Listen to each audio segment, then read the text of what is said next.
केंद्र सरकार को पूजा भेटी बढ़िला अणसंगठित श्रमिकों दैनिक मजूरी ए वर्धित मजूरी अक्टोबर 1 तारिख लागू हेब। केंद्र सरकार को पदक्षेप अणसंगठित क्षेत्र में काम करुवा श्रमिकों जीवन धारण मान वृद्धि में सहायक हेब। निर्माण काम परिवहन में नियोजित होता श्रमिक परिमल विभाग खनि और कृषि क्षेत्र में काम करुवा श्रमिकों लागू हेब ए नुआ नियम।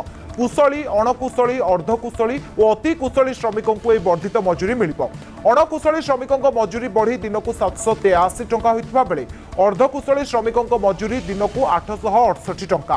कुशली श्रमिकों मजूरी दिन को 954 टंका मिलवा बेले अति कुशली श्रमिकों मजूरी 1035 टंका को। तेज अणसंगठित क्षेत्र में काम कर श्रमिकों खुशी खबर। दैनिक मजूरी वृद्धि पाई केंद्र सरकार घोषणा। उपकृत हेबे कुशली अणकुशली अर्धकुशली और अति कुशली श्रमिक। अक्टोबर 1 वर्धित मजूरी लागू हेब। अणकुशली श्रमिकों मजूरी बढ़ी दिन को 783 टंका होईछि। मासे काम कले अणकुशली श्रमिक पाइबे 20,358 टंका। अर्धकुशली श्रमिकों को दैनिक मजूरी मिलिबो 868 टंका। तेबे मासको अर्धकुशली श्रमिकों मजूरी 22,658 टंका हेब। कुशली श्रमिकों दिन मजूरी बढ़ी 954 टंका होईछि।